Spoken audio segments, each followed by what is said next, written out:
Good morning, YouTube. Good morning, Twitter. Coming at you live from the slums of Detroit City. Good morning, Brian. Good to see everybody over here on YouTube. What is up? Thank you for hitting that like button and that share button. Let's just jump right over into the live chat. We'll get over into these charts. How's everybody doing today? Good to see you, Brian. Let me pull up these charts real quick and finish sharing this out everywhere. Taking a look at Bitcoin at the stock market. U.S. market's getting ready to open in roughly 35 minutes. Taking a look at some of the videos we've been watching this weekend, seeing people placing some pretty big, we can't really tell if it's short bets or long bets on the market. Seeing people like from the Big Short, what's his name? What's the guy's name from the Big Short? Shit. If I jump over here on, gosh damn, it's right on the tip of my tongue. Yo, Tay, good to see you, homie. Mr. Vince, good to see you. 619 GM. Who's the guy from the Big Short? Michael Burry, that's it. Michael Burry's buying banking stocks.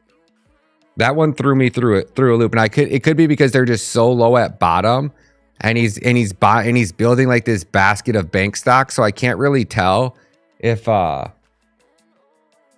that's just his strategy, that he's just planning to buy a bunch of these bank stocks. But the F13 filing came out a couple days ago. Blue neon light looks fresh. Good to see you, man. Good to see you. So we just taking a look at some of these. I mean, it was a smart play. If you take a look at some of these bank stocks and how they've rallied after this economic collapse, I mean, that's 15%. And that's HBN. It's First Horizon. And this is First Republic Bank is up another. I think this one's up 50 or 60%. Whoa, 107%. I mean, when they're talking about Bitcoin and the crypto market being volatile, check out these banking stocks. It's wild. Southern First Republic. Same thing. That was up at 27%. I mean, these banks are taking off. Every single one of them.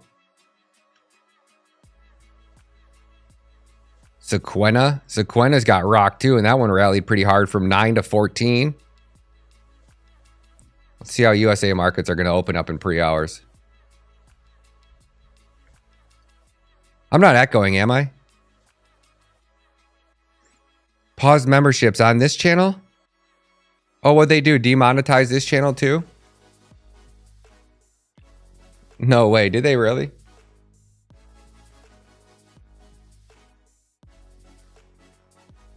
Hello? Hello? What's that?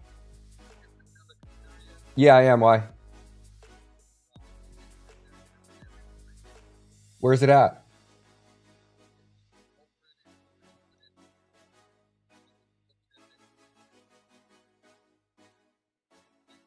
Yep.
Oh shit, thanks, homie.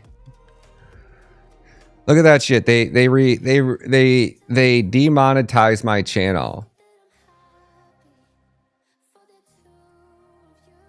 Your channel isn't earning right now. After reviewing your channel. Why is it every time I go out of town? Every single time. What you should do next. If you think we've made a mistake within 14 days, so by June 12th, start an appeal. If you think we've made a mistake telling us why, review your channel and we'll review your decision within 14 days. Only choose this option if you haven't deleted any videos since your channel was suspended from monetization.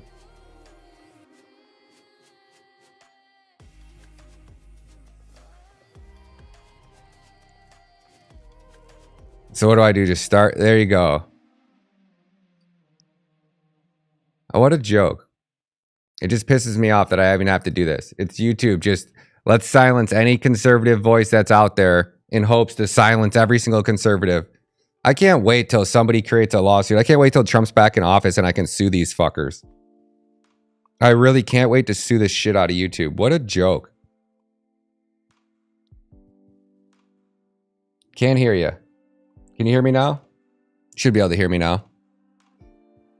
What a joke.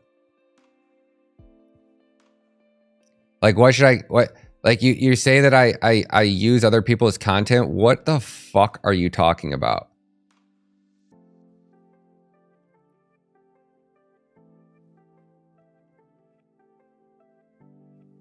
Like that, this just blows my mind.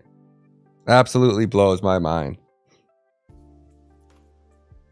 I know I haven't even been active on YouTube. I haven't even been active on YouTube. That's what really blows my mind. When did that come in? When did you guys get the notifications that it was on May 22nd? Oh, that was yesterday. And I hadn't even been on YouTube for what? The last time I posted a video was 6 days ago.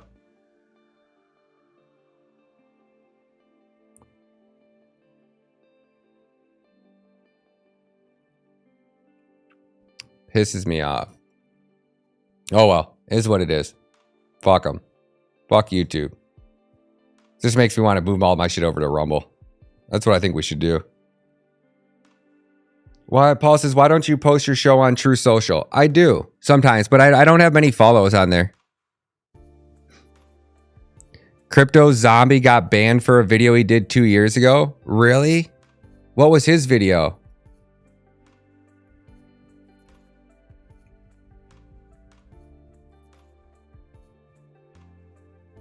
He got his channel back.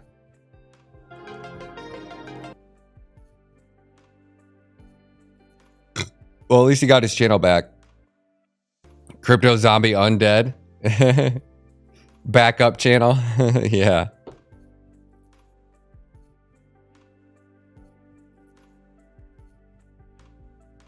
You need to make an hour-long video of your ass being kissed and send it to their personal department as an instructional aid. No shit.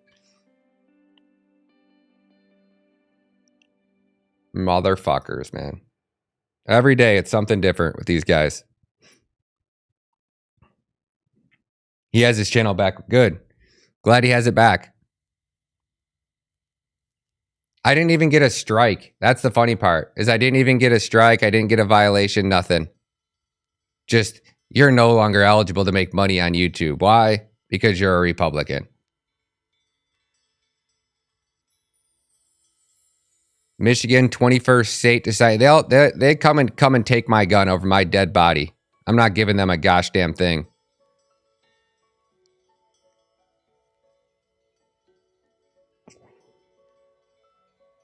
Paul, you can't live stream on Truth. Even Trump uploads his videos to Rumble. The only thing you could upload there is like a 3-minute video or a 180-second video. That's it. I don't think you can upload long videos on Truth. Bitcoin's back up to 27.5. Shit, do I have my VPN on? I don't have my VPN on. I can't pull up my account right now. Oh, that's YouTube again, Ken. That's what we were just going over. They just demonetized my channel for saying that I use other people's content. which is just a generic way of them being douchebags.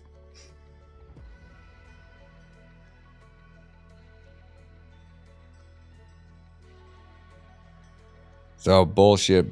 Michigan is the 21st state to deconfiscate guns.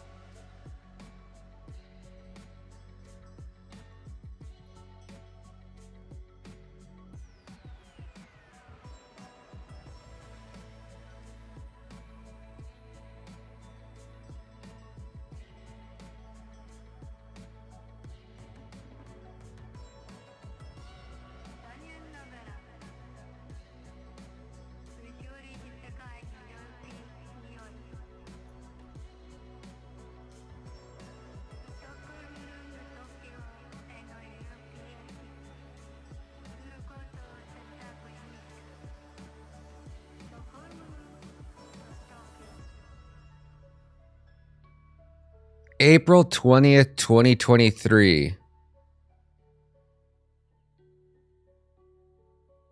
The Michigan Senate has this week continued its efforts in infringing on citizens' Second Amendment right. On Wednesday, Senate Democrat passed another constitutional dubious firearm registration bill, so-called red flag law. The legislation passed party lines of a vote of 20-17. Third major gun reform Democrats have pushed through in the wake of MSU shooting. The previous two focused on universal background checks and safety shortages of firearms signed by Governor Gretchen Whitmer. Moreover, this legislation is the first four-bill package to institute firearm confiscation laws. The other three bills are expected to hit Senate floor today. They extended red flag infringements by removing a person's right to buy a firearm if they are under such orders. HB 4146 removes fees from red flags petitions, HB 147, and imposes penalties against individuals who violate a red flag order. Under this proposed red flag bill, courts have the ability to issue protection orders that involve the confiscation of firearms against individuals they deemed to be at risk to themselves or others. Additionally, a spouse, neighbor, family member, or even an ex-spouse or boyfriend/girlfriend can instigate the court review. After an order, an individual has 24 hours to surrender their firearm, after which law enforcement will seize them. Only after an order is issued will the person be able to request a hearing for the court to reconsider their decision and reinstate their rights. Oh, fuck. We have to get out of this state.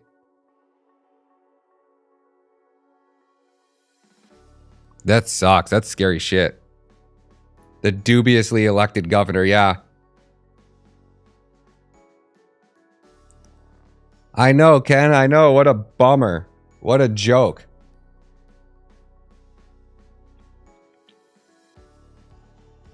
What a joke. Now I have to sit here and deal with that today. Flux is getting hit pretty hard. Everything's getting pretty rocked in the crypto space except for Bitcoin. Let's see how pre-markets are going to do.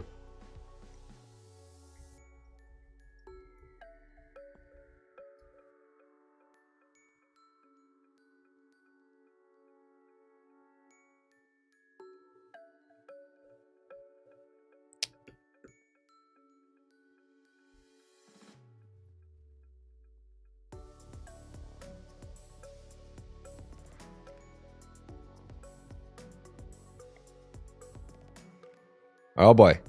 We're going to open up a little red today. Dow Jones down 69 basis points. S&P down 12. NASDAQ down 61s. Russell down 2.3. So nothing too crazy. Check out world markets.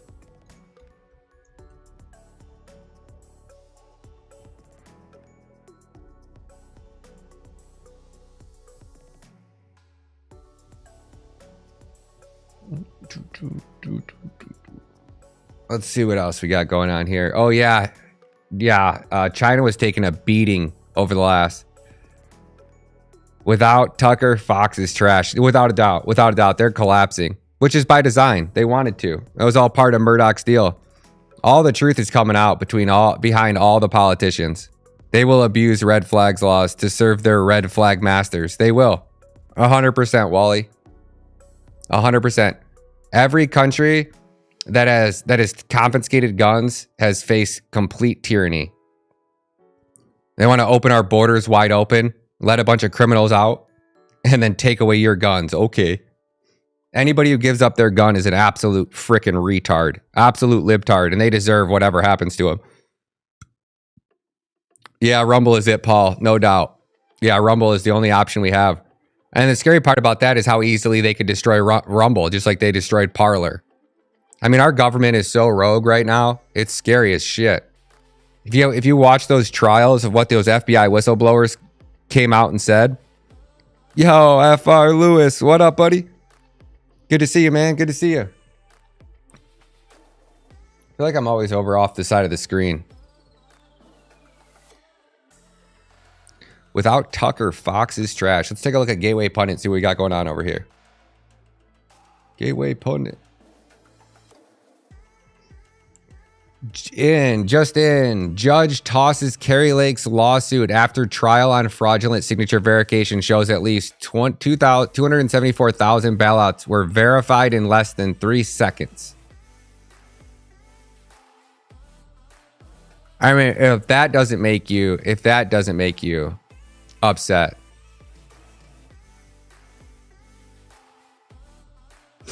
And then now we're talking about this thing.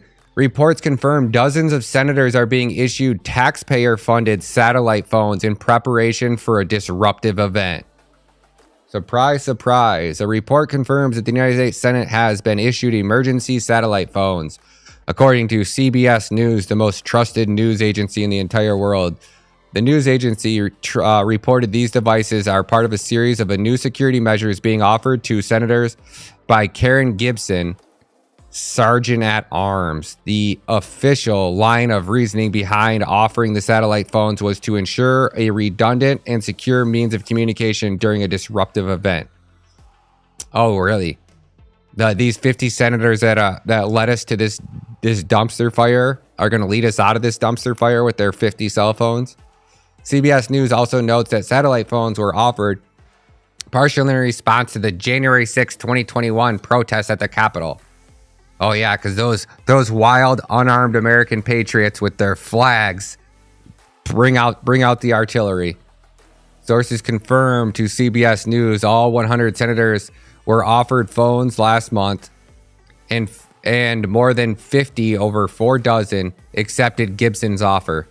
The senators who agreed to take these devices were urged to keep them close during travel. The report from CBS News does not say which lawmakers have possession of the phones. The phones are being fully paid for with your tax dollars. The Department of Homeland Security claims the phones are a security backstop in the case of an emergency that takes out communications in part of America. So many conservatives, including DC Drano, are expressing alarm that a cyber attack prior to the 2024 election would be used to justify changes in voting procedures that will benefit Joe Biden. He argues that senators are being issued these phones to prepare for this exact event.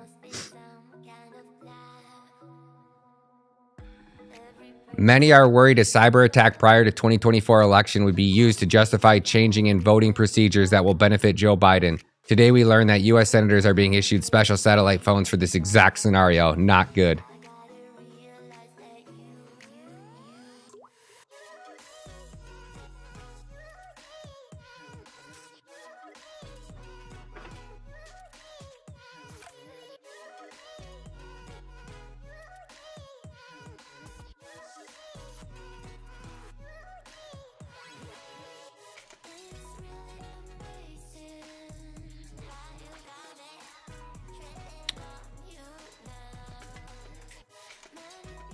They are telling us what is going to happen without telling us. Not to mention a cyber attack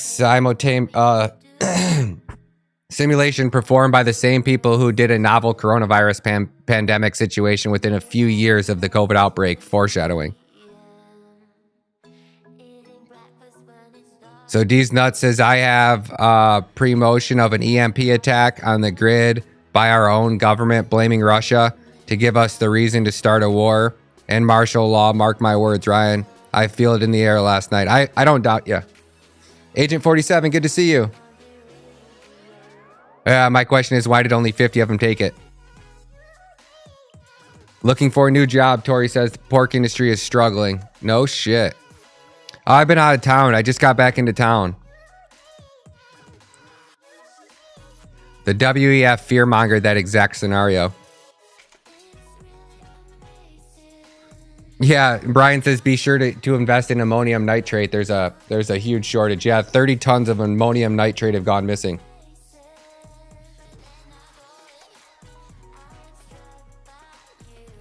So exclusive photos obtained following the J6 political prisoner Ryan Samuel's brutal beating by guards and the following police abuse and shackles.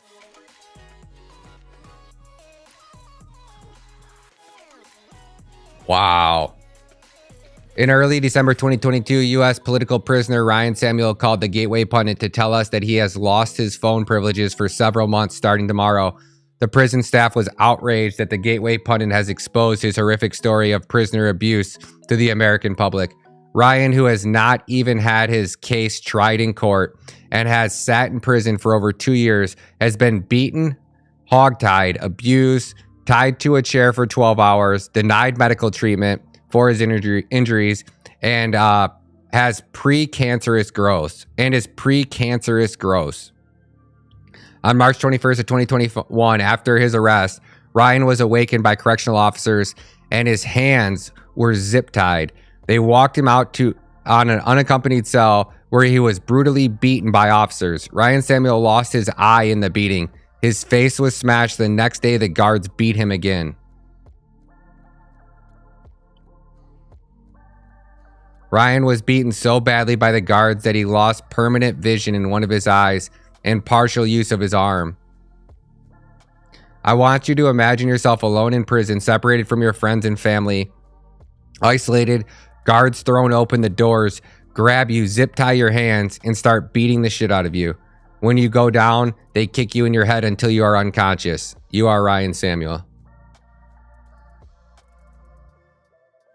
Ryan is one of several January 6th political prisoners who have been held for over 2 years in prison without ever being convicted of a crime. Ryan told the Gateway Pundit in December. The prison officials told him, "Your stuff with Gateway Pundit has to stop." The staff mentioned the Gateway Pundit contributor Kara Castronova and Jim Hoffett by name. They actually said Kara. They also said Jim Hoffett with the Gateway Pundit, that we need to stop reaching out because we are causing trouble, Ryan said. Ryan added, "I'm 39 years old. I'm not looking to be famous. I don't consider myself a patriot or a hero. I'm just an American fulfilling my duties to uphold the Constitution rights that we have." Ryan says the complaints against him are coming from Washington, D.C. The FBI also wants to speak with him, but he is not interested in speaking with them. "They're really pissed off that you're publishing stuff on our behalf," Ryan told the Gateway Pundit. "I was pulled aside by security here. Pretty much said it's coming from DC. Ryan also brought up the topic of how his conditions deteriorated while he was imprisoned in the DC gulag.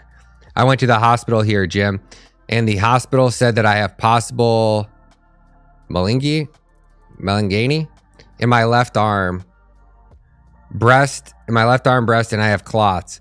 And he recommended that I be placed on blood thinners, that I see a hematology eye doctor, and that I get physical rehab to be placed on tramadol." Ryan Samuel tells the Gateway Pundit, "I've been kept in 24 hours, 24/7 confinement, sometimes in a hard cell. This means there is no bed, no sink, no toilet, just a bucket." Jeez, oh Pete's. Then Juba Jig Cobb denies these conditions, but jail records prove it's true. 27 of 31 months I've been held in these conditions. 911 calls were made, and the jail staff denied EMT treatment for me. Ryan sent this photo that we are publishing for the first time. This was taken after one of the attacks by the correctional guards. Wow. And they want to take your guns away, folks.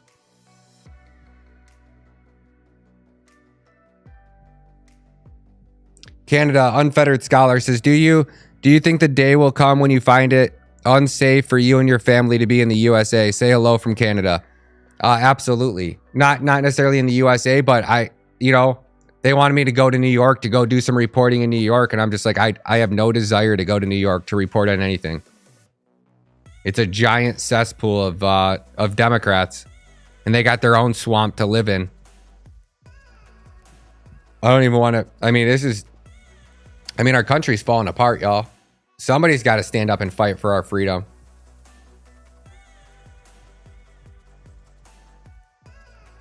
Now, this is pure evil. So now the Biden regime wants to end. So Trump put in some type of law in place that basically forced parents with children coming across the border to get DNA tested to prove that they are the parents, to make sure that they're not being trafficked by cartel members. So now Biden wants to end the DNA testing. The Biden regime will end DNA testing at the southern border to ensure vulnerable children are not being trafficked by Mexican cartels, according to the newly leaked U.S. Customs and Border Protection memo. This Trump-era policy was enacted to prevent child exploitations and trafficking by illegal aliens. According to a new report, as many as 1 in 10 children tested turn out not to be related to the illegal aliens who are crossing with them. 30% of children brought across the border are trafficked by people with zero relation to them. Many are raped and sold and even killed. The only way to ensure these kids are actually with the family members is DNA testing. President Trump enacted testing to save lives and keep children from a living nightmare. The Biden regime just announced that they will end this policy, effectively handing children over to human sex traffickers and dooming them a lifetime of unimaginable things that you cannot imagine. Joe Biden is a cruel man, and the people that empower him are just as evil. Pray for these babies, pray for America, according to Carrie Lake.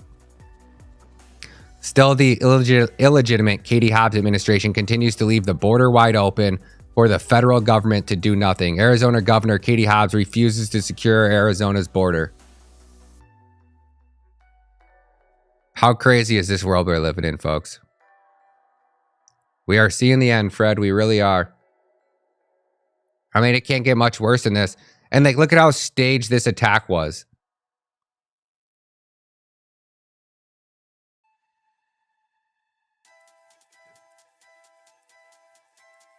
So supposedly, have you guys seen the pictures from this?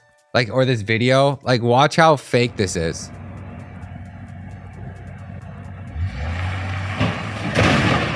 Oh my gosh, what a crazy driver. What, he went like 2 feet? He went over the sidewalk, stopped, and then gunned it.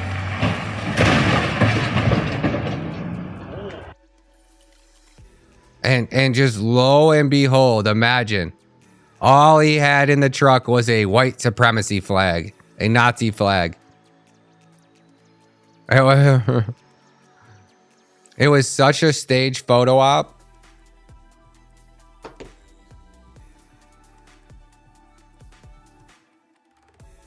Like, look at that. Come on now. Like, nothing in the truck but a Nazi flag.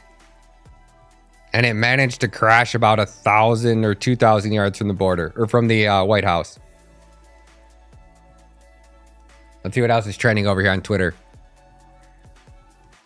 You would think the amount of free time the feds have available to them from not focusing on actual crime, that they would be able to do a much better job creating a fake crime and fake hate. Matt Walsh, so let me get this straight.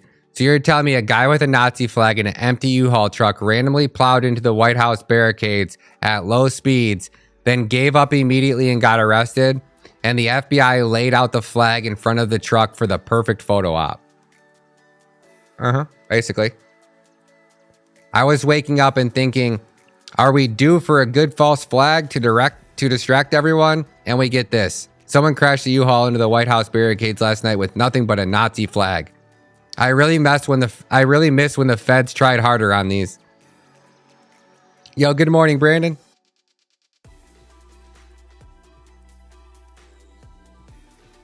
Right. Eric says white supremacy only exists when the feds staging a psych op. A major false flag on the level of OKC is coming. There is zero doubt the missing nitrogen fertilizer, this Nazi U-Haul White House dry run, Patriot Front, pure fed right after Biden's speech. Buckle up. The big false flag is going to be blamed on white supremacy.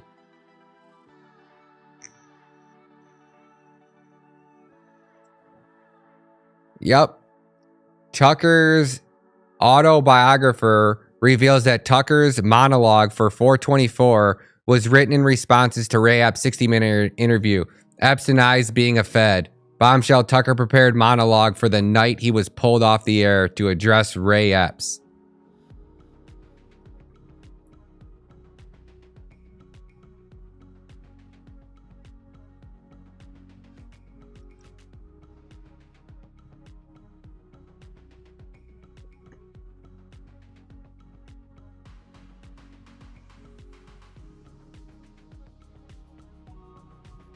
Oh, wow.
That's pretty interesting.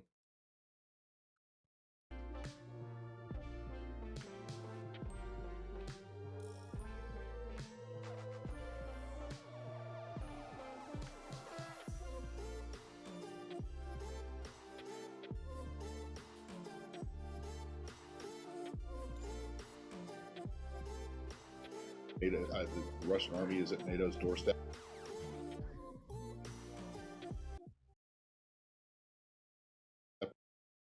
Because NATO has expanded rather than the Russians expanding. That, in other words, NATO has moved closer to Russia rather than Russia moving closer to NATO. Is that not an accurate way to look at this? I think that's the way President Putin probably looks at it. It's certainly not the way that we look at it. You don't think that NATO has expanded eastward toward Russia? NATO has expanded, okay. and the expansion has been a good thing for. So the reason that the Russian army is at NATO's doorstep is not the fault of the Russian army.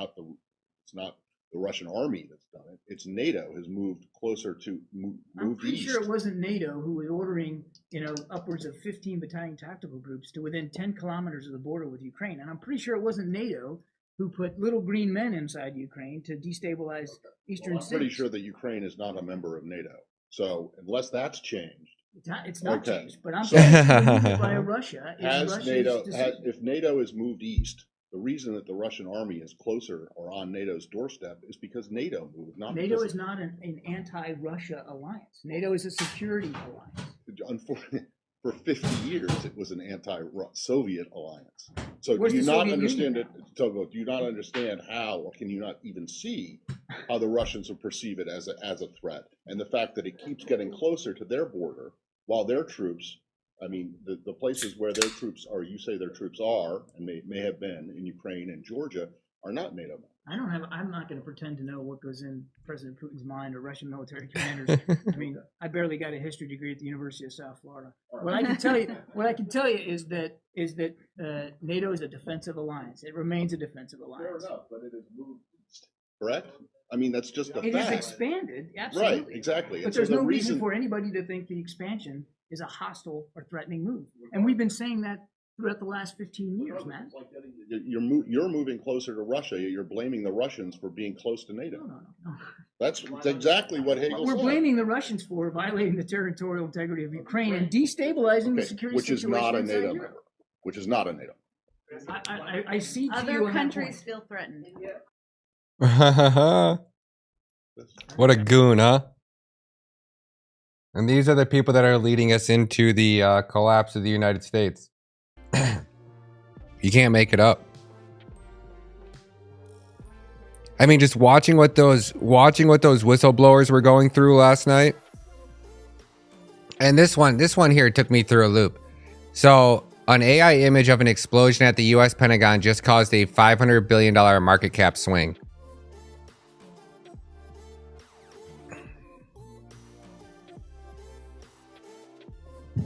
Where was this market cap swing?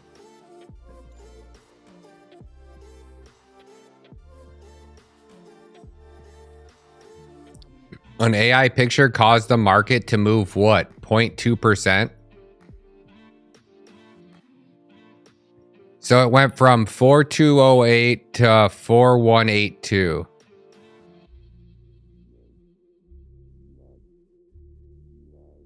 What? Did they really publish an article that said that?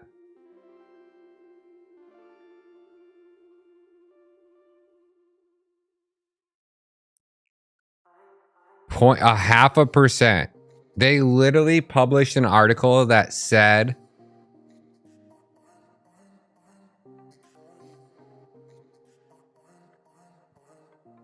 an AI image of an explosion at the Pentagon caused a 500.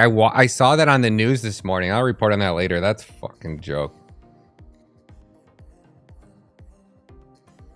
Like, has the stock market ever moved a 0.5% ever in history when nothing has happened? Oh yeah, it has. Wow, that's great news, guys.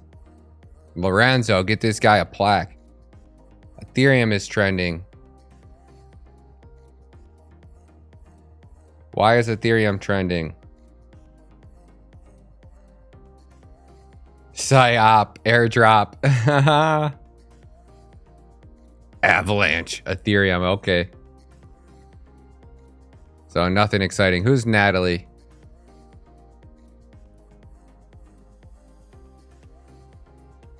Tommy gassing Rolly up when Rolly and Stunna. I can't even say. Tommy gassings Rolly up. Tommy gassings Rolly up when Rolly and Stunna was fighting. Meanwhile, when Tommy was fighting Natalie, it was get her Nat. Y'all hyping that Tommy and Natalie fight. This is what really happened. North Carolina Democratic Governor Roy Cooper sent his daughter Natalie to St. Mary's School, a private prep school in so-and-so where tuition can cost upwards of $62,000. Cooper opposes private school vouchers.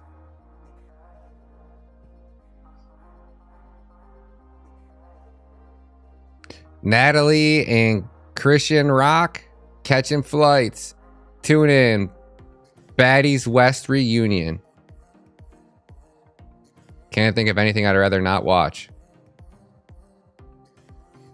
I don't know if I'd rather watch a Joe Biden speech or this. Which one's worse? Jamie Dimon. Let's see what Jamie Dimon's got going on. Jamie Dimon deposited his set to begin Friday, May 25th of 2023. This deposition is closed door, yet it is very big. How often do you see a CEO of a huge bank get deposed on involvements in sex trafficking? Never in my lifetime. JP Morgan and Chase CEO, co-executive officer Jamie Dimon was instructed to set aside 2 days for a deposition in litigation accusing the bank of knowingly benefiting from Jeffrey Epstein's sex trafficking. U.S. District Judge Jed Radoff set the time at a Tuesday conference in Manhattan Federal Court.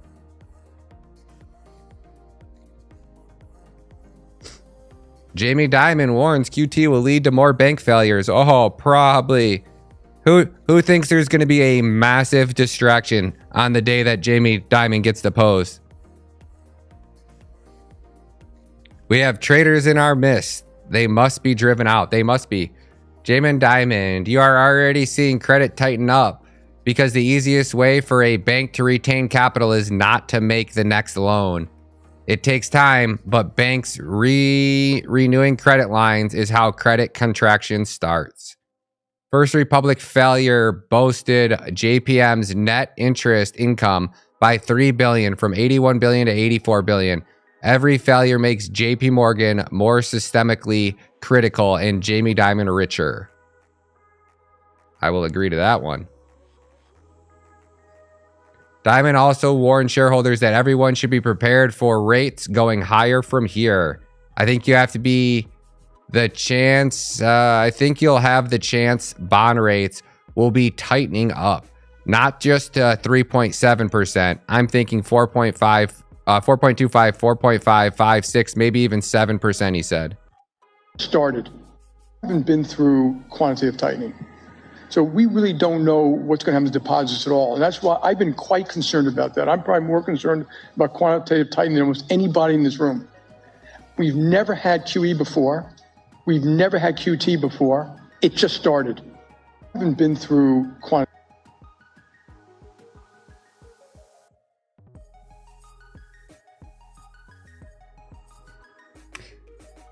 Jamie Dimon warns QT will lead to more bank failures. Bitcoin proves itself as digital gold despite adverse news. Federal Reserve to raise interest rate. JP Morgan CEO Jamie Dimon issued dire warning for BTC investors.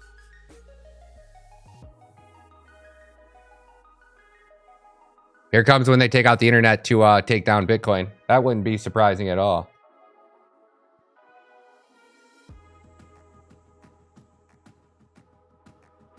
Bro Science says anybody who changes their last name to Diamond is a narcissist.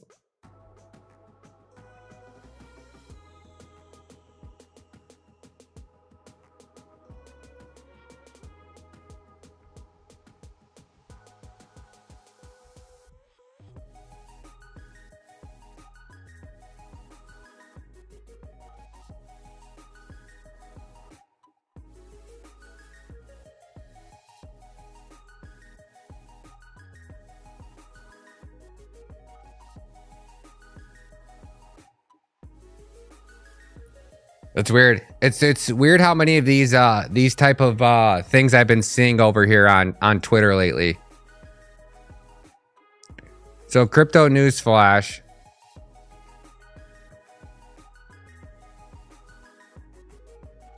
I'm just curious on how old this account is.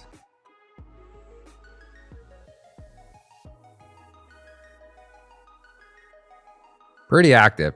It's just weird. I'm seeing all these accounts that are creating all these posts, and I wonder if any of them ever work. Like these are all dead pages. I've noticed it's like this is like the fourth or fifth one I've came across today.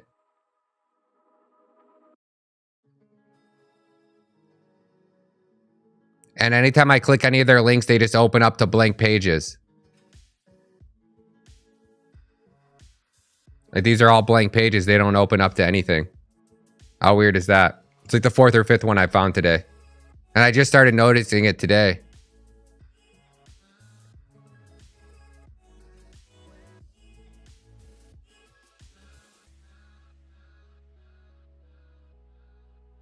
After the opening of the markets this morning, the price of gold fell below the support at 1968, 1970 to reach around 1960, indicating that the market has increased its trading volume since today, and the market volatility has also begun to become volatile.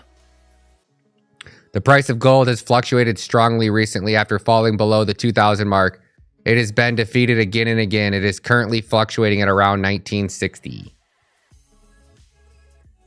If Biden starts spending and borrowing without congressional approval, you better own hashtag gold, because once they start, they'll never stop. And it'll be the demise of the US dollar. I agree on that part too. 1/3, the yuan becomes the most widely used currency for cross-border transactions in China, overtaking the dollar for the first time, reflects the increasing integration of Hong Kong and China's capital markets. Of course, Reuters would be the one promoting China.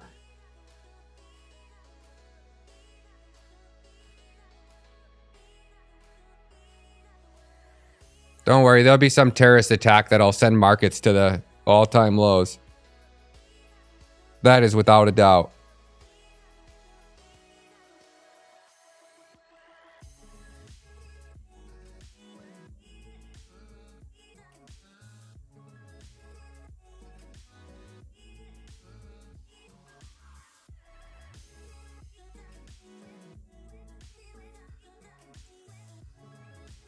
Gold is getting pretty hit, though.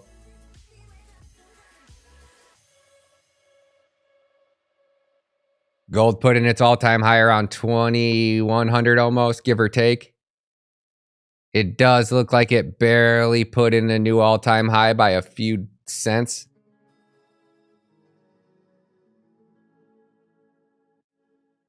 Old school New World Order news agency. No doubt, Wally. What up, Drew? Good to see you, homie. Definitely that, bro. Tom, what up, buddy? Good to see you. Wally, D's nuts, one hitter. So if Russia expanded to Mexico, I guess that would wouldn't be a threat either. Nope. Nah, just let China buy Mexico. No big deal. Gateway Pundit's really one of the only news outlets that has stayed true this entire time.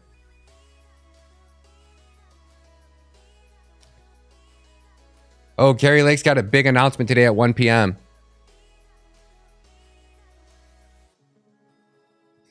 Oh, yeah, Trump definitely had China in check. He definitely did. Here we go. FDA now recommends that healthy people aged 5 to 6 should only get 1 dose of the mRNA biovariant COVID-19 vaccine. No additional boosters required. Oh, really? No additional clot shots. Compared to the mutations, the G7 is a verifiable midget clown show.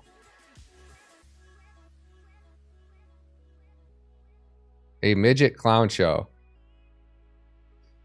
To compare the G7 to the little people who portray the Munchkins in the iconic Wizard of Oz is an insult to those people small in physical stature, but gigantic in terms of character and integrity. The leaders of the G7 are a disgrace to humanity. These little people in the Wizard of Oz exemplified talent and humanity. The soulless bastards who assembled in Hiroshima over the past weekend are the antithesis of the Munchkins. I agree.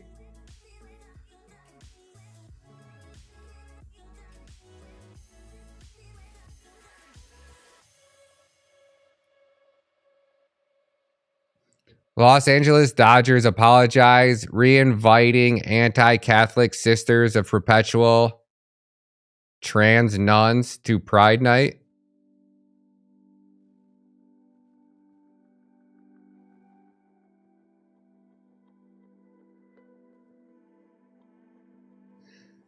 Classy Alex Baldwin allegedly called a server a peasant at gala after scolding her.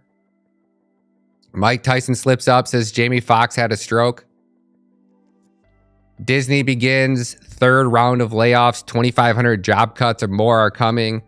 Jim Jordan vows scrutiny of Durham's report, finding threatens cuts to FBI funding and reopen Hillary Clinton investigation. That would be awesome.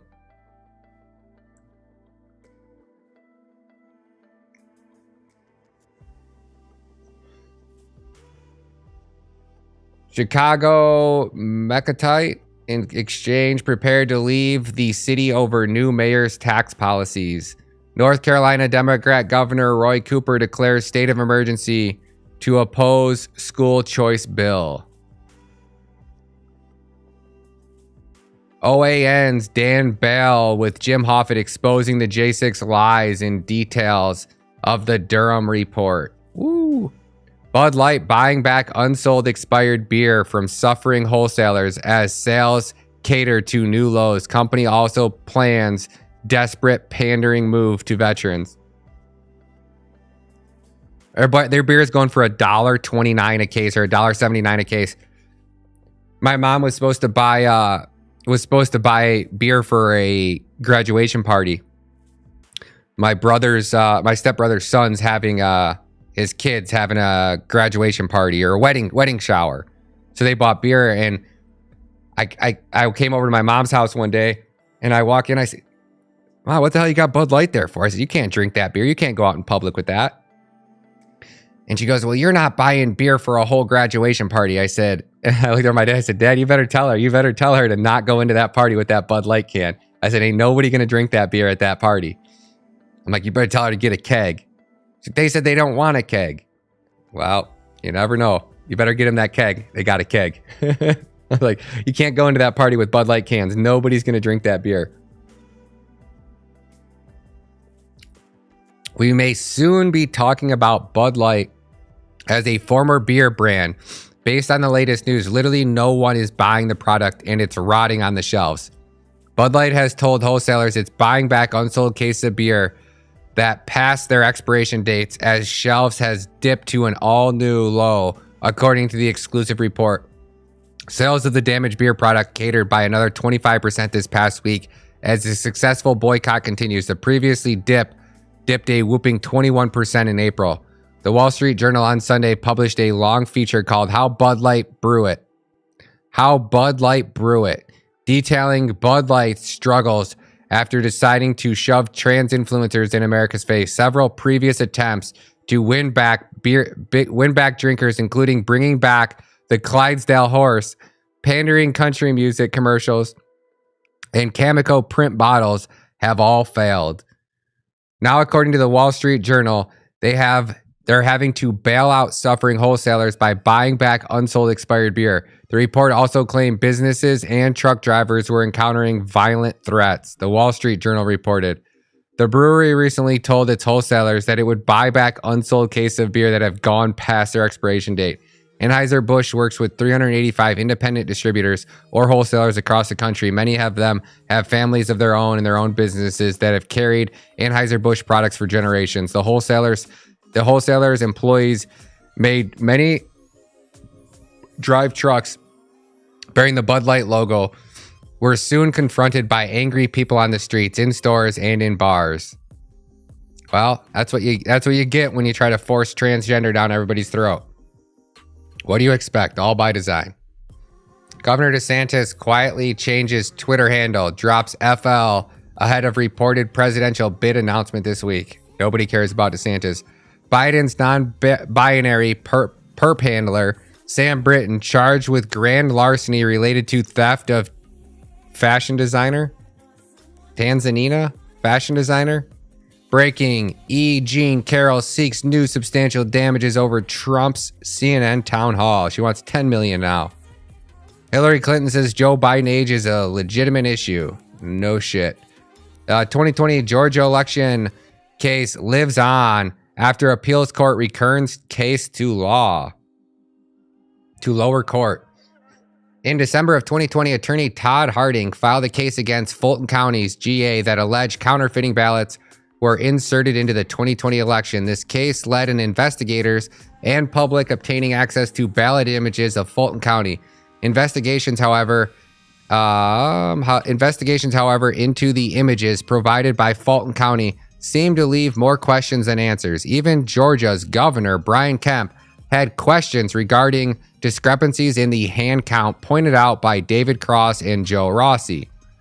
The lawsuit was abruptly dismissed by Judge Brian Amirio on October 13th of 2021 for a lack of standing.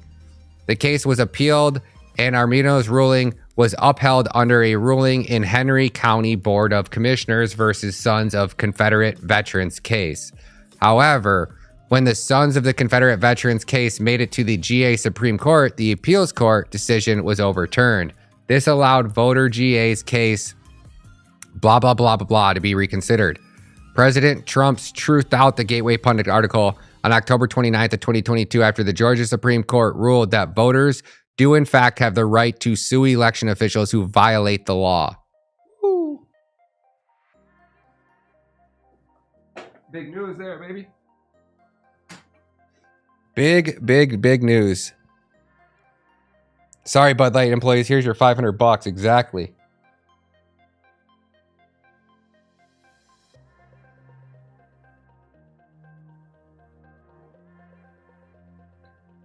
There were numerous discrepancies with the data that was handed over by Fulton County as well as other Georgia counties. To see the evidence gathered thus far by the team of citizens and mainly through open record requests and government source statements via gaballot.com.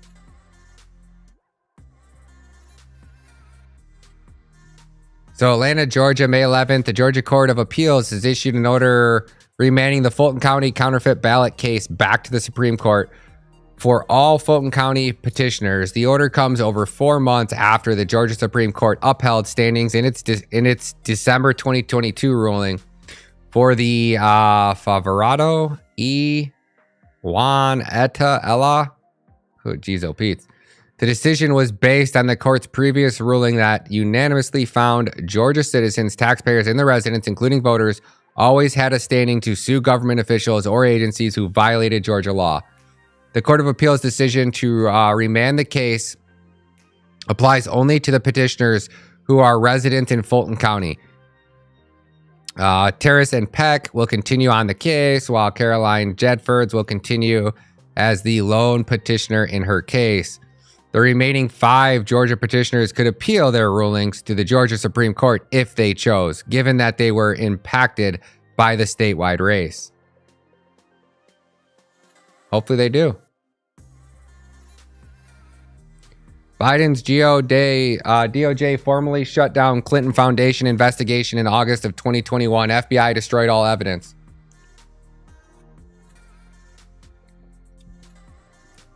Biden's corrupt Justice Department shut down their investigations into Clinton's foundation in August of 2021, according to the FIO documents obtained by the New York Times. The FBI then returned or destroyed all of the evidence. The Justice Department kept on opening investigations into Hillary Clinton's family foundation for nearly all of President Donald Trump's administration, whose prosecutors closing the case without charges just days before he left office, the New York Times reported. The DOJ investigated the Clinton Foundation's relationships with foreign donors while Hillary Clinton was the head of the Department of State during Obama's presidency. Thanks to Judicial Watch, the American public was made aware of Hillary Clinton's private email server. Hillary Clinton conducted official business on a non-government server so she could hide her Clinton Foundation pay-to-play while she was head of the Department of State. Wow, it's crazy. It's crazy what these people have got away with, huh? Didn't Coors just come out with something really bad too? Fraud. Still fighting. In one of the only remaining 2020 election cases, plaintiffs Greg and Leah Hopes explained the case.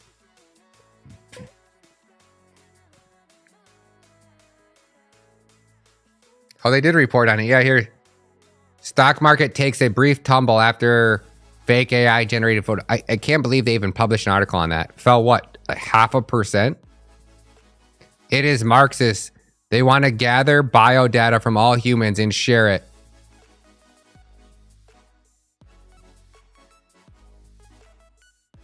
Stunning. Kerry Lake reveals Maricopa County had 99 signature validators who could work from home. I've heard about that one. That one's crazy. People were verifying signatures working from home. Joe Biden takes credit for reestablishing the Quad alliance with Japan, Australia, and India. Trump revered the Quad in 2017. Croatia EU Parliament Lakowski declares the WHO a terrorist organization.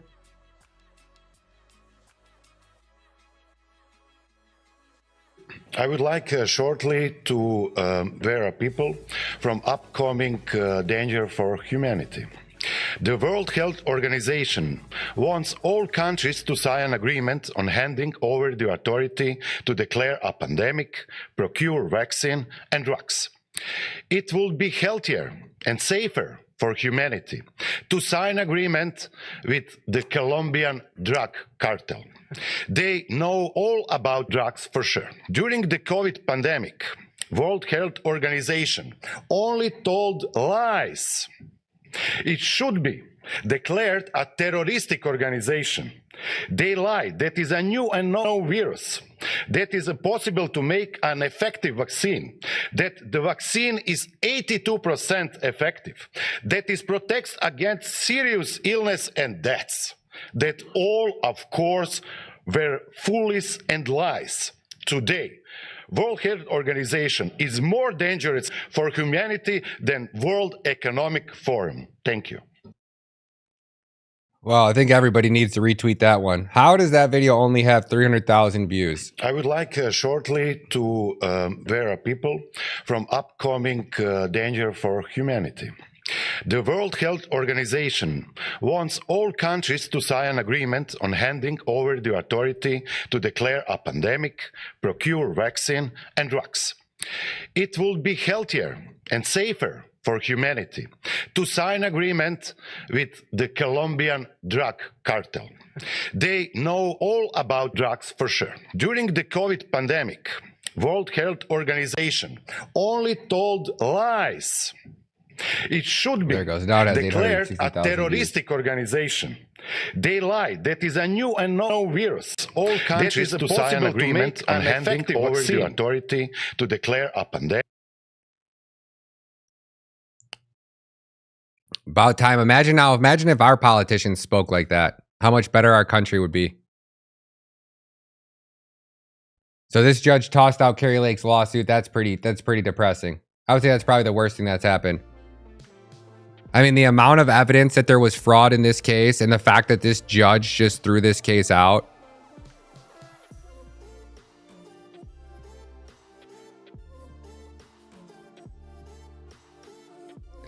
They don't want riots in the streets. That's why they'll never reverse the judgment. It's just crazy to think that our country is gone, that there's no hope, there's no saving it now.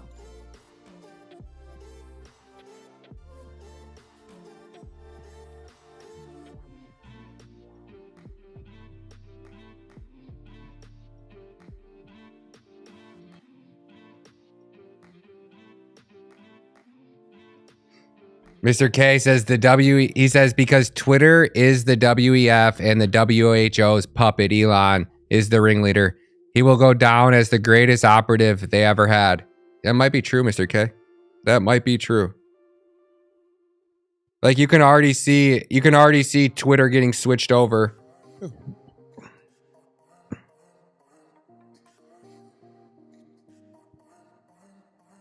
Look at the US debt. And Biden wants to add 10 trillion to that.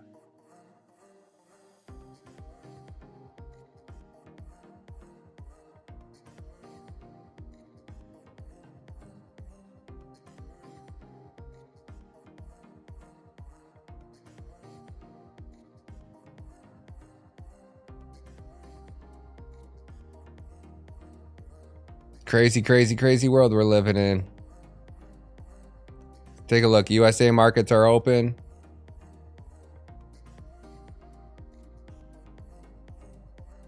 And they are down.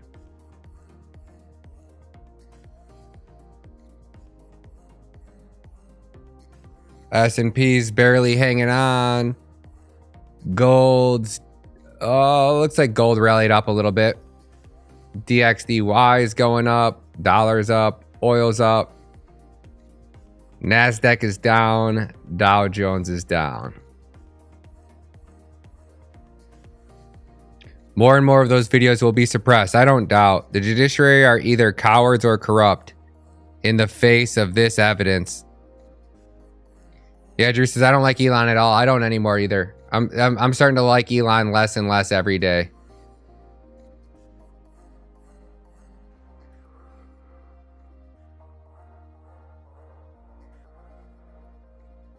Kari Lake, hashtag LeBron James.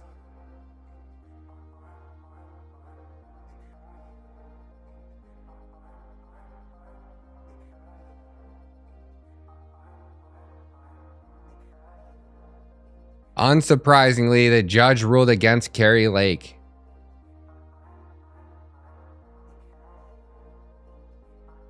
Kari Lake team argued 274,000 signatures were compared in less than 2 seconds and 70,000 in less than a second. Judge Thompson ruled that no reviewer is required to spend any specific length of time on any particular signature.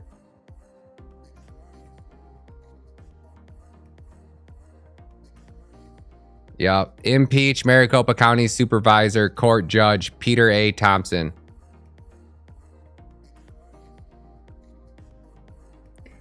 Kari Lake has to make a big announcement following judge's ruling against her campaign. Press conference today at 1 p.m.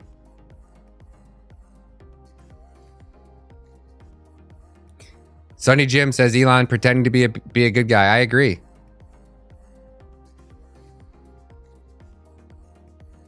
He's like this Snake McCarthy over here.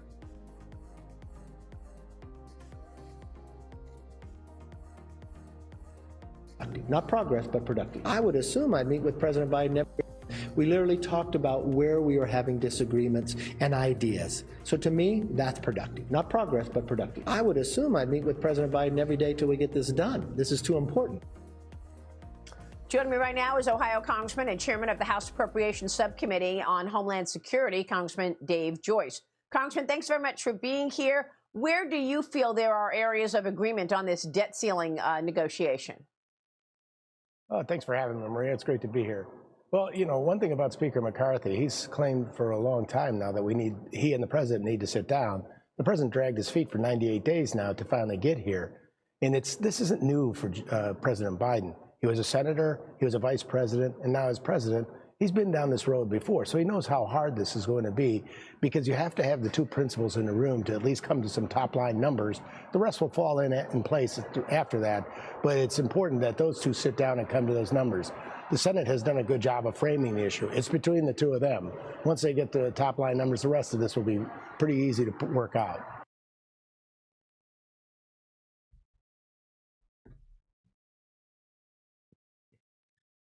All right, now we got F-16s trending.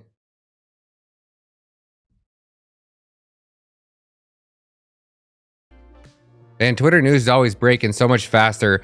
It's so funny when you break news on Twitter, then like, I don't know, 2 days later you see it on the mainstream news. You're like, holy shit, wow. Biden refused to negotiate on debt ceiling. Yeah, we know that.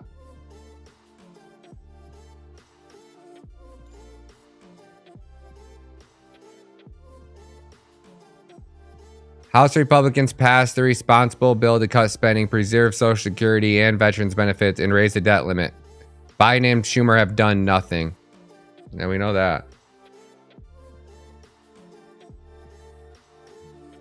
It's only for people who are able-bodied. Talk about work requirements. Remember, we want to take from people from poverty to jobs. We want to take, it's only for people who are able-bodied with no dependents. I don't think it's right that we borrow money from China to pay somebody that has no dependents, able-bodied, to sit on a couch. What we find is people become more productive. So that's still a red line for you? Every study has shown it helps the economy, helps people, and it helps our supply chain, make us less dependent upon China. Talk about work requirements. Remember, we want to. Today, Speaker McCarthy and Rep. David so-and-so hosted another meeting with local, state, federal emergency service officials to discuss continued federal and state disaster assistance for flood-impacted communities in Ken, Tello, Frenzo, and Kings County. White House, where Joe is still refusing to come to terms on a debt ceiling that is, well, pretty imminent. According to Democrats, the sky is falling, the American economy and the world's economy is about to collapse, and it's all Kevin McCarthy's fault, when in fact it's anything but Kevin McCarthy's fault.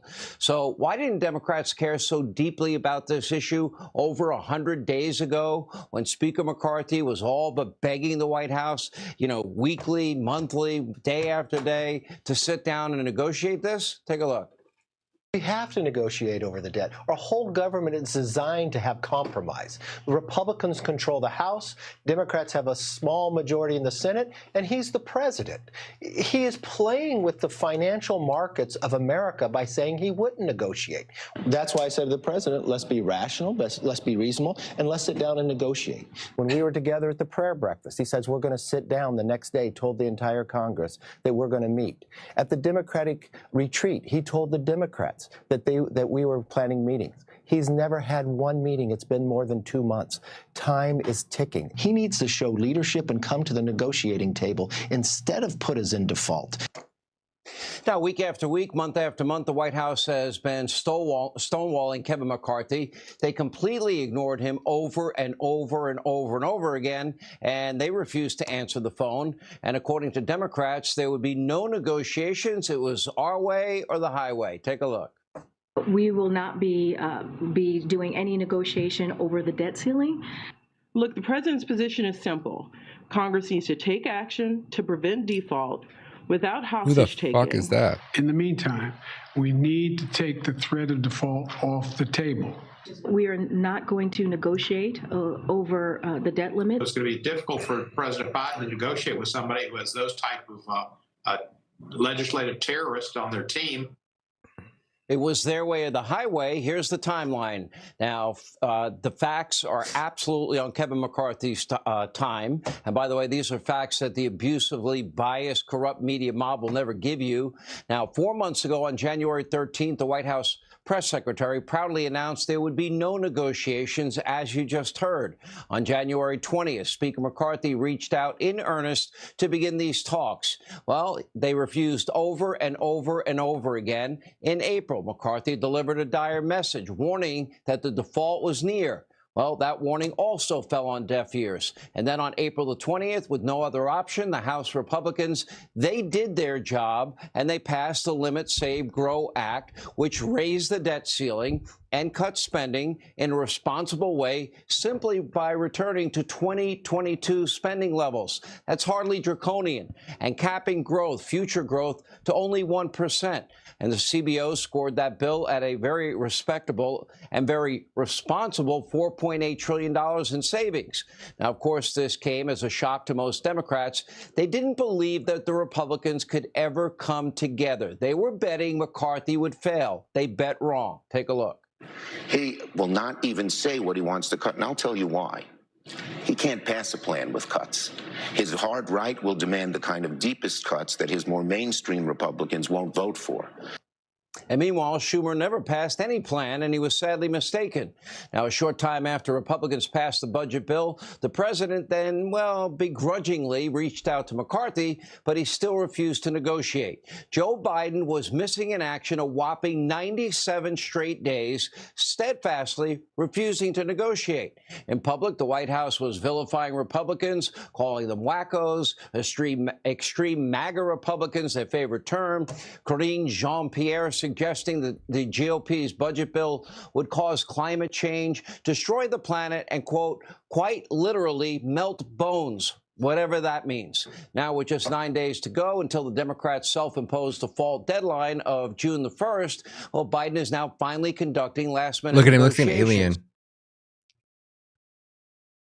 And someone who has consistently been known as a fiscal conservative, Jim Jordan from the great state of Ohio. Welcome to you, Chairman. First, give us an update. Do you think the government's going to reach its borrowing capacity? And if so, what would be the consequences, if any, for most of our viewers?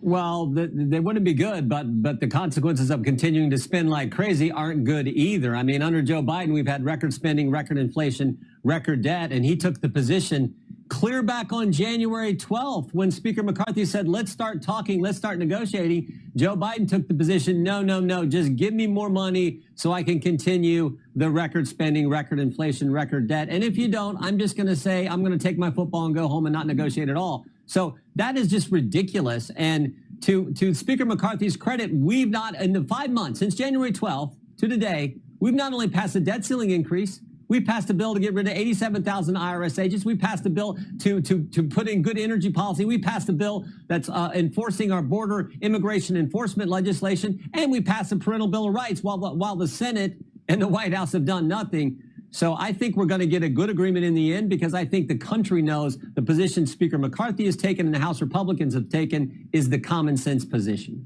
You know, Chairman, I feel a little bit silly having a conversation about too much spending with Jim Jordan. You may have been the most fiscally conservative colleague that I had. I mean, anyone who's ever done a gift exchange with Jim Jordan knows how fiscally conservative you are.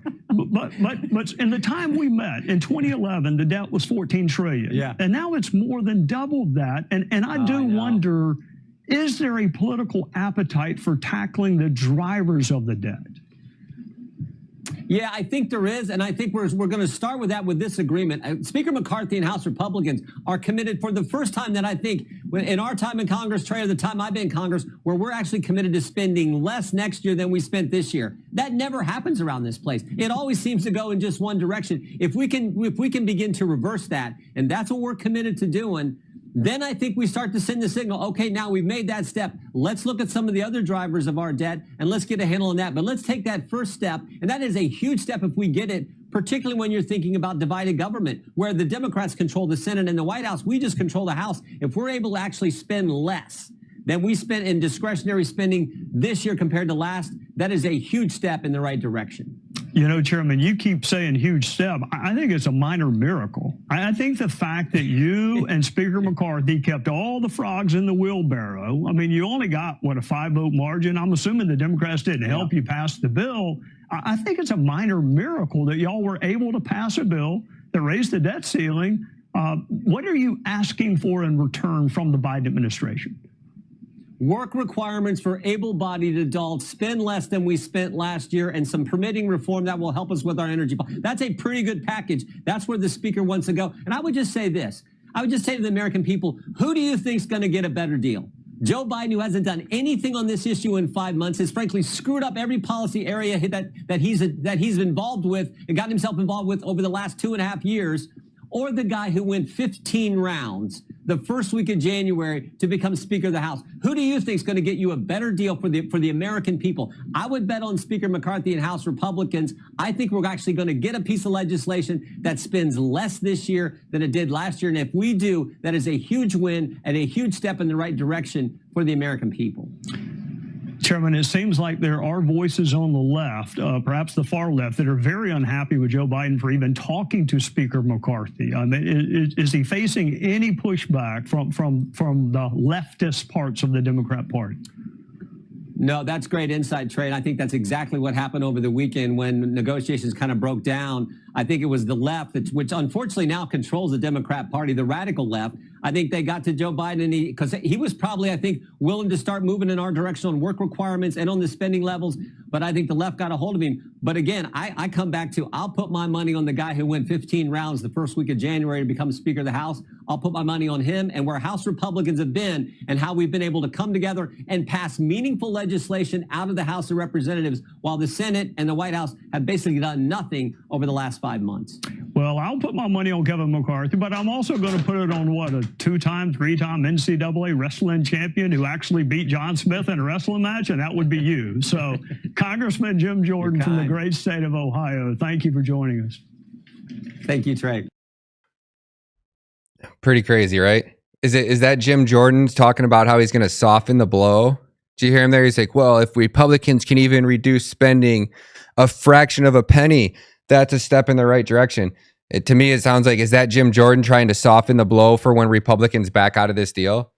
I mean, if we just talk about what Republicans have at their hand right now, it's, do we fund Joe Biden and do we fund the terrorist who's basically destroyed our entire country, who's done nothing for the American people, who's only lied, cheated, and stole since the day he took office? Do we give this man a penny?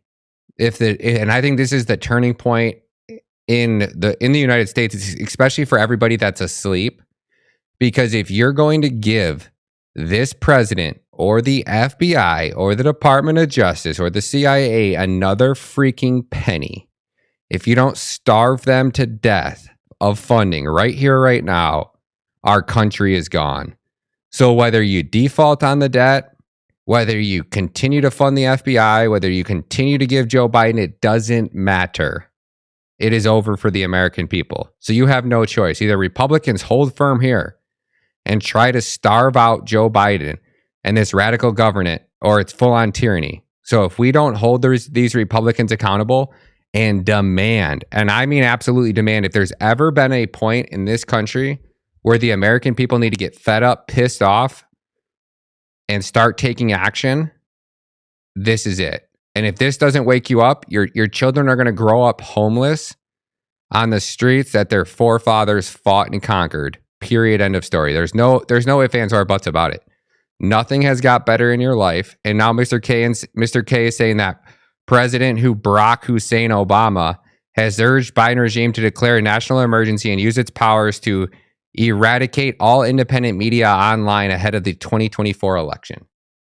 Oh yeah, overwhelming censorship. That works. That's going to be great. And this is from the people's voice, the Barack Obama. We need full-blown government censorship to eradicate independent media. Former President Barack Hussein Obama has urged the Biden regime to declare a national emergency and uses its powers to eradicate all independent media online ahead of the 2024 election. Now, what's even funnier is this is not a fact. This is not a trustworthy news source. Please be aware that there's a lot of misinformation out there. I could see Obama having his little minions go and create the People's Voices website and then publish articles like this and then go out after the fact. And look at it even has a fact check sticker here and say that they're fake fact checked. Oh, this has to be true. It's fact checked. Even the AI is creating fake censorship, right? I could see Obama creating his minions creating this website and then sharing it and then using this as the excuse of why they need to censor independent outlets. Speaking to CBS News on Tuesday, Obama warned that the mainstream media has lost its control over the narrative and said the only solution is for the U.S. government to step in and take direct action. The thing that I'm most worried about is the degree of which we now have a divided conversation, in part because we have divided media, right? Obama told Nate Burleson. Oh, really? You mean that when I can't propagate a lie and I can't use the FBI, the DOJ, the CIA, and the NSA to spy on my political opponent's campaign so that we can interfere? And I mean, this is the biggest example of election fraud in U.S. history. Absolute fact that the FBI was involved with interfering in the 2020 and 2022 election. And now Obama wants to censor anybody who says anything against his narrative. I'm much older than you. When I was coming up, you had 3 TV stations and people were getting a similar sense of the truth and what isn't, what was real and what was not real. Today, I'm most concerned about it because the splintering of the media, we almost occupy different realities, Obama said, adding, if something happens in the past, everybody could say, all right, we made an agree on how to solve it, but at least we all agree that, yeah, that's the issue. Yeah, we can all agree that the issue is you, Obama, and Klaus Schwab's in the World Economic Forum. Infowars.com reports Obama's further complained that in this day and age, some people refuse to believe media's narrative. Now people will say, well, that didn't happen, or I don't believe that. He complained, asserting that one-offs. I think that the goal of the Obama Foundation and one of the goals of most post-presidencies is how do we return to that common conversation? How can we have a common set of facts? I don't know. Remove the Obamas, the Clintons, and the Bidens from ever holding power for the rest of eternity, along with any distant relative. As a matter of fact, let's just block and silence anybody that was ever on Epstein's Island. Let's start with the Epstein Island list. At the very least, the people on Epstein's Island should be in prison for the rest of their life. So Obama went on to talk about gun control as an example of one issue he wants to see Americans accept a common set of facts on. We may disagree on gun violence in terms of what is the best practices are, but we can deny the data that says the United States has levels of gun violence that are 5, 10, 15 times more than other countries, he stated, adding, so if we say it's just a mental health problem, well, it's not. Like, there aren't people with mental health problems in these other countries. What's the difference?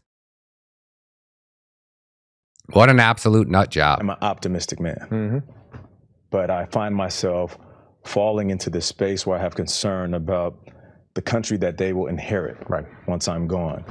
Post-presidency, what about this country keeps you up at night?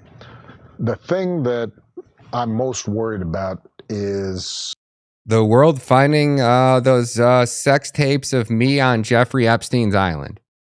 Oh, no, not those ones. I mean, the ones that Michael has a penis. Oh, no, not those ones. Okay. I don't know what he's going to say next. I'll leave it up to you guys to guess. What a douchebag. What a douche flute. He smokes the douche flute for sure. And she probably sniffs it, that sick fuck. And that man wants to take away your guns and silence you. Jeez, oh Pete. But no, let's fund the agencies. Oh, Obama doesn't know what actually happened. In Australia, it was not a school shooting. It was a mass shooting at a hotel over the sale of the property. At Barack Obama in Australia, he had one mass shooting 50 years ago, and they said, no, we're not doing that anymore. That is normally how we'd expect a society to respond when your children are at risk. Barack Obama just suggested that the government should confiscate guns from American citizens just like Australia did to their own citizens. I will never give up my guns, you? He is volunteering to help collect them. I would love to see how that works out for him. Obama doesn't know what actually happened in Australia. It was not a school shooting. Rockstar former President Barack Obama appears on CBS to lecture America about how gun laws should be more like Australia's. Abolish his Secret Service protection detail first, and I will still refuse. Thankfully, we are not a prison colony. Back in Australia, criminals are locked up, not let straight back out onto the streets as in Dem-run cities. Show me Australia's Second Amendment equivalent. I'll wait. Australia, where they confine the unvaccinated population in camps and routinely refuse them employment and school. I agree with that one. I'll have to retweet that one. That's the best one of them all.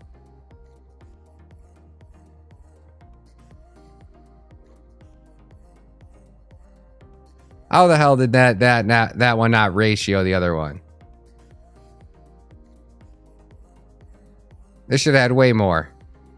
Way more. Obama. The Constitution must remain. Kith, I agree. I could not agree more. There is no doubt in my mind that the Constitution has to reign supreme. Has to. Biden for pedophiles, Obama is for gays, Michelle Obama is for trans. That's why a lot of this crap is being allowed. I agree. I couldn't agree more.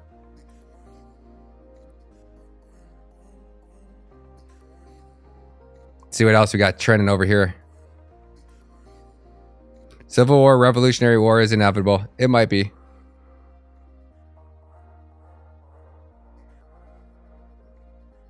I wish Whoopi would have defined Clarence Thomas syndrome for the audience. Also, the fact that the example of policies for the black and brown communities was the first step act tells you that tells you how to remove these people.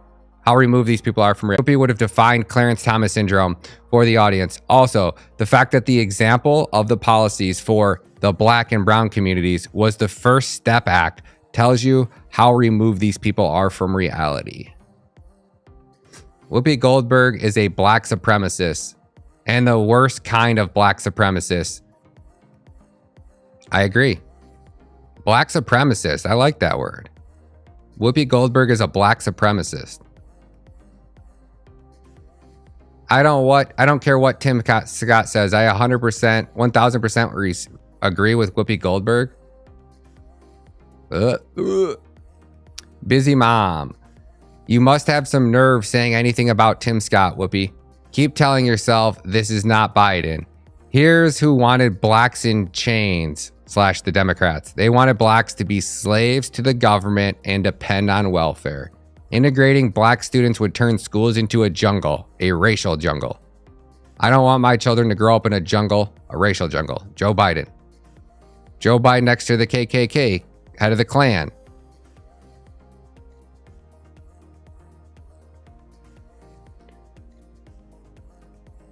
Whoopi Goldberg was robbed of the Best Actress award at the Oscars. Look at this acting. 10 nominations for the film, 0 wins. One of the greatest travesties in history of academic awards.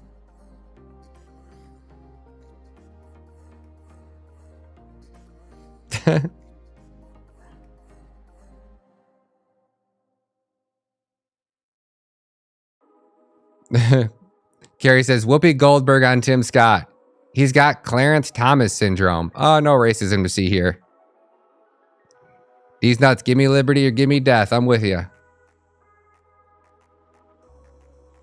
It's just crazy how fast Like, so many people all around the world are waking up. Hong Kong's collapsing too.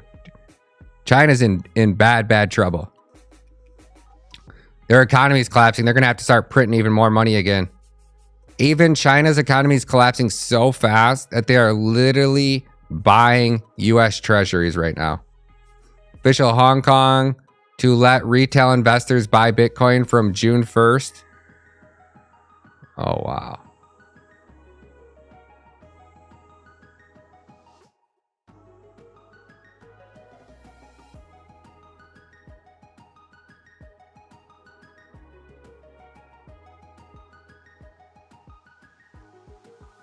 Wow.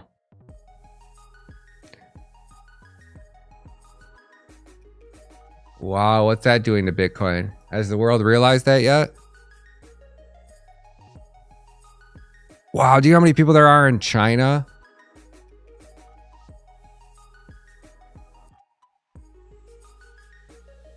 I can't believe that for a second.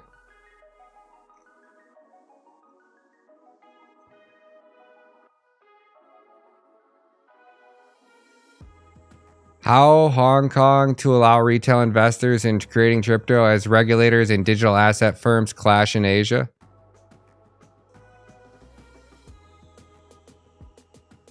If you cannot speak blanket, you cannot have it. Hong Kong-based airline Pacific Airways has come under fire after a passenger accused his flight attendant of ridiculing and refusing services to those unable to speak English, prompting an apology.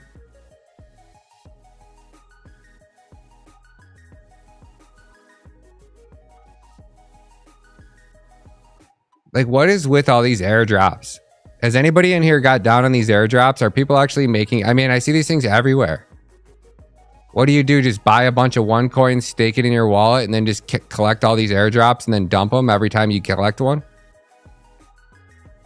I think we need to start striking. That's what I really think we need to do. Lightning strikes the Eiffel Tower in 1902. Russia issues dire warning after U.S. approves Ukrainian strikes on Crimea.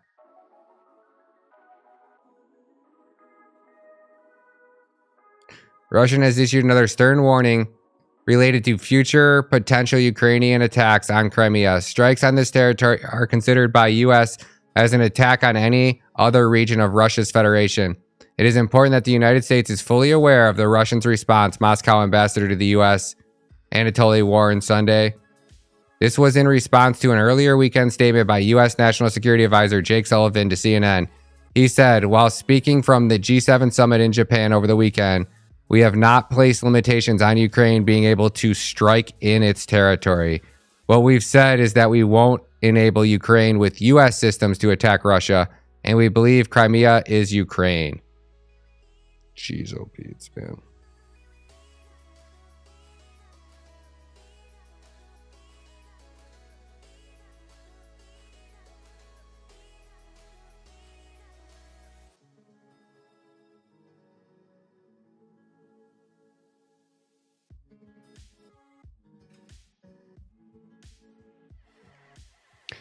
When the clock strikes midnight on May 31st, up to 40 million pistols, braced firearms will be deemed illegal by the ATF. And law-abiding Americans who own these guns will become felons. Congress can stop this tyranny by passing Bill H.R. Res. 44, but we must act now.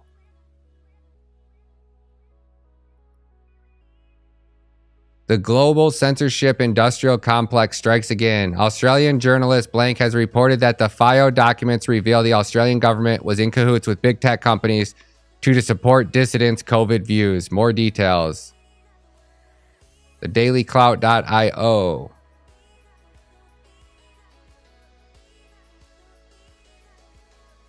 Wow, I'm surprised this was able to be released in the tyrannical government. The FOIA document one shows that from the start of the pandemic up to the 15th of December of 2022, the Department of Home Affairs, the DOHA, referred 4,213 social media posts that they believed to be in breach of big tech's platform's community guidelines. This comes as a surprise given that the department's purview includes border security, counterterrorism, and immigration, but not public health. COVID social media posts were reported to platforms under the online content arrangement, OCIA. A copy of the OCIA was provided to the FOIA response. However, every page but the cover was redacted. In Senate hearing today, on May 22nd of 2023, the DOHA representative told Senator Antic that the OCIA was initially set up in the wake of the 2019 Christchurch shooting as a counterterrorism effect to monitor and report terrorism and violent extremist content, TVEC. However, under the Scott Morrison government, the department was given the directive to lean in on COVID dis and misinformation. What you're describing, effectively, there is a censorship industrial complex that arises out of the Department of Health, presumably the ATAGI, and the Telepathic Goods Association, directing traffics through the Department of Home Affairs to enforce that. Guess it wasn't just the USA government. Look how redacted that is.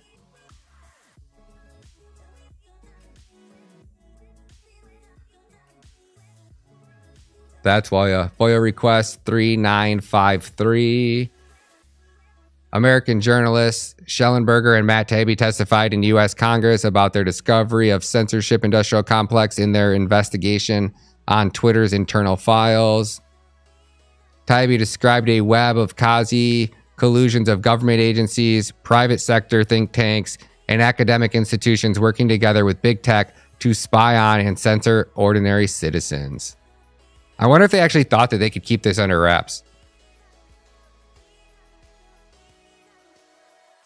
Yup, Controlled Demolition of the American Empire is the name of the book.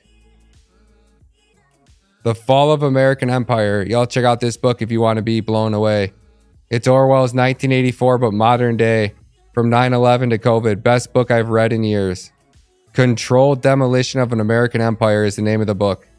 There you go, Mr. K.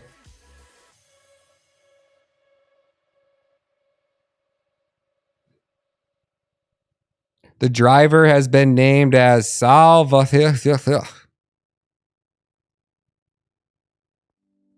I wonder what he looks like. Take one guess.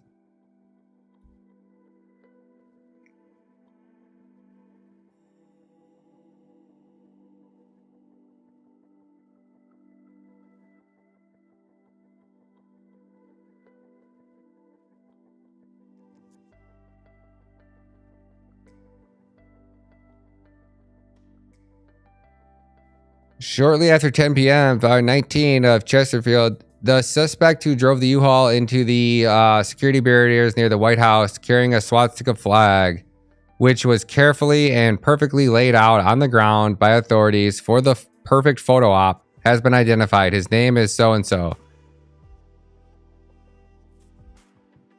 Sai Vashith Kaduluda?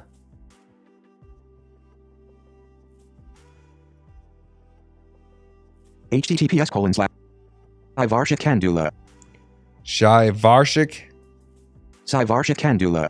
Kandula. Sharvastik Kandula.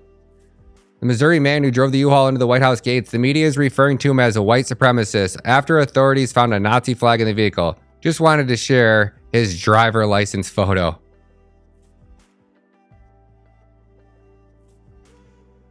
Is he an illegal alien supremacist? I think that's what we should call him. Hate hoax. It's confirmed. The driver who drove the U-Haul into a curb filled only with a fresh new Nazi flag was a 19-year-old. Why are all the Nazis these days Indian, Hispanic, or black? Note, pick is not Psy. Update. 39 minutes ago, the 19-year-old man from St. Louis suburbs was driving a U-Haul that rammed into the White House barriers with a Nazi flag. Who's this guy over here in the photo op? Just chilling over here in his jeans and his t-shirt.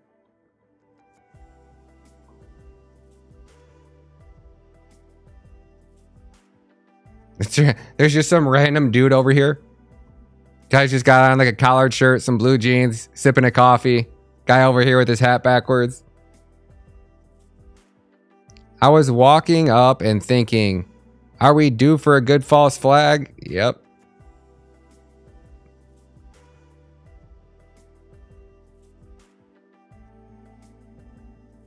Budweiser's trending. They're collapsing. The Wall Street Journal just did a piece on our extremely successful boycott of Bud Light. Here's some highlights. Other InBev brands like Michelob Ultra, Budweiser, and Busch Light were also hit with falling sales. They plan to continue funding trans groups, but via InBev. Bud Light sales began dropping in the first week of April and kept falling for more than a month. The boycott has hurt other Anheuser-Busch beers too, including Budweiser, Michelob Ultra, Busch Light. Sales volumes for the rival Coors Light and Miller Lite in the second week of May were up 17 and 15% respectively, according to the Bump Williams. Other brands in Bev, the Wall Street Journal did a piece on our extensively. Here's some highlights. Other InBev brands like Michelob Ultra are also failing. They plan to continue funding trans groups, but via InBev instead of Bud Light, because they think they think you're too stupid to know the difference. Their sales continue to fall. The boycott isn't fading. They are going to try to use images of veterans to emotionally manipulate you into trusting their brand and buying again. They lied to wholesalers and said the losses had stabilized, but wholesalers told Wall Street Journal that those losses continue. Moral of the story, we have immense power. Keep it up. Like Matt Walsh blog and I have both said, you need to punish those brands. Never go back. Same with Target. We now have foolproof concept. We can sink products and severely damage companies who go woke. It just takes willpower, and you have individual choices, and your individual choices matter. The lesson for these companies is very simple. Don't do politics. Don't do wokeness. Don't cater to the 1% you wish you could get. Make your base of customers happy. Very simple. That's very well said. That definitely deserves a retweet. Wow, that's really good. That's so true. Target is now carrying clothes for children that day tuck it. They have gone way too far by targeting children. They must be boycotted like Budweiser. I agree.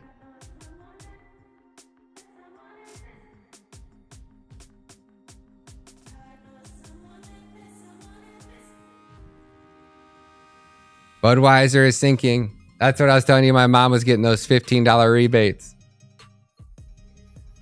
I say the way back for Budweiser is to put Riley Gaines on a can and fully support the moment to keep men out of women's supports. That's what a real men of genius power move.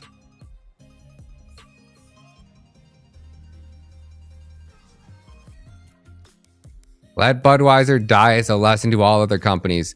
Bud Light buying back unsold expired beer from wholesalers as sales continue to suffer. I say we boycott Target next.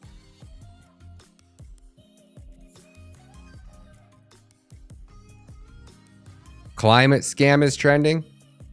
Should be a good one.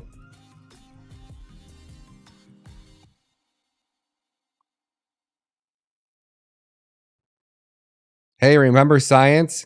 Carbon dioxide, oxygen. CO2 is not the problem. Anyone awake yet? 1960s, oil's gone in 10 years. In 1970s, another ice age in 10 years. In 1980, acid rain will destroy all crops in 10 years. 1990s, the ozone layer will be gone in 10 years. In 2000, ice caps will be gone in 10 years. None happened, but all resulted in more taxes. Yep. Ain't that the truth? Whoa, none of these working. We should give away billions of taxpayer dollars to put up more. This way, we'll have even more not working. The climate scam is scaring our country sky, increasing costs, and crushing the poor. What's crazy is that those things have to be running. Oh, maybe that's in the winter. In the winter, the de-icers on them are ran by a by a gasoline generator. But I could have swore they couldn't stop running. I thought they had to stay running. So when they weren't running like that, they were running off diesel generators. But don't believe your lying eyes. It's just an illusion. You look up the sky and you think the fan, and you look up your ceiling and the fan's running, but it looks like it stopped. Those are really running. It's great to see that there are people who can see through the deception. With spitting facts here. Green energy is a scam. Global warming, climate change is a scam. I agree. And they're even showing like recycling is a scam now too. 23 degrees. African heat wave. UK weather. Hottest day of the year. Expected as British brace for African plume heat wave. Beyond 23 degrees Celsius this week. I really find it hard to believe that after 60 years of predictions about the climate and not a single prediction becoming true in the slightest, that people still have faith in this climate scam. Talk about being dumb. Even the dumbest people would have caught on by now. That's pretty crazy to think about. We've been indoctrinated for so long that I don't think society can survive without it. Like people, like look at Andrew Tate and why the elite fear him so much.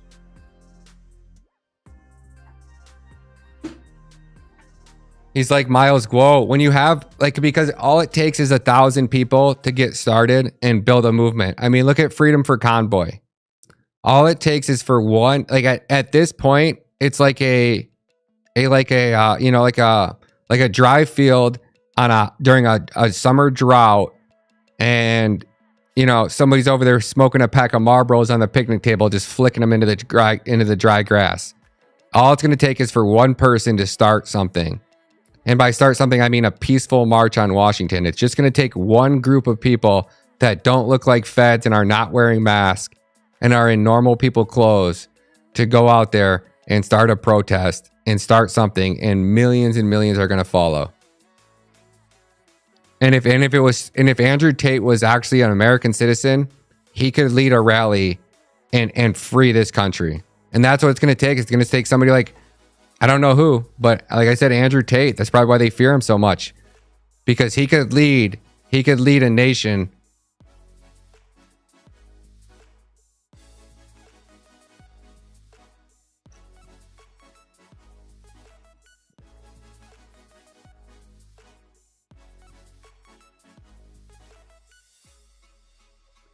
Amazing how quick the police are to respond when one of their precious climate loon pals is prevented from obstructing His Majesty's highway by the public.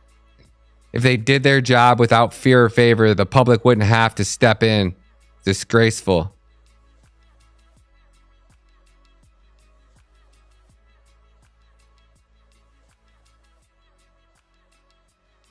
What a joke.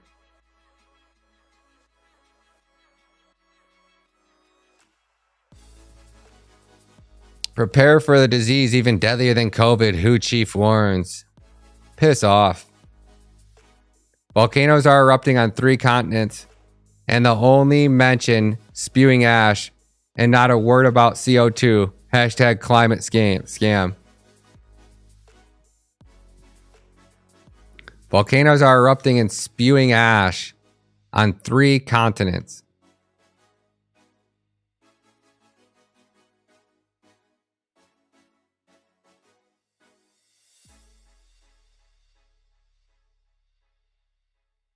Man, didn't those people ever watch Dante's Peak? What crazy asses are standing next to a volcano?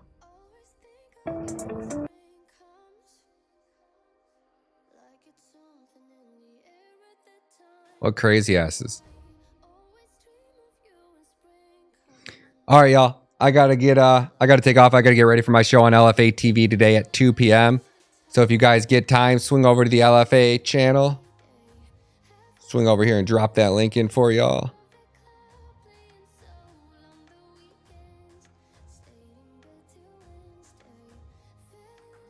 Yeah, there we go.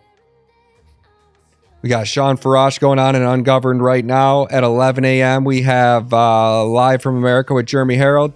At 12, we have Mike Crispy. At 1 p.m., we have Kevin Smith. At 2 p.m., we have yours truly. 3 p.m., Wrong Think with Anna Perez. 4 p.m., Moody with Isabella. At 5 p.m., Jeremy Harold and Live from America. And at 6 p.m., we have Will Johnson. At 7 p.m., we have Man in America. We have live shows going on all day over here on LFA TV. Swing over, show us some love, and I'll catch you guys there later today at 2 p.m. Peace out, all.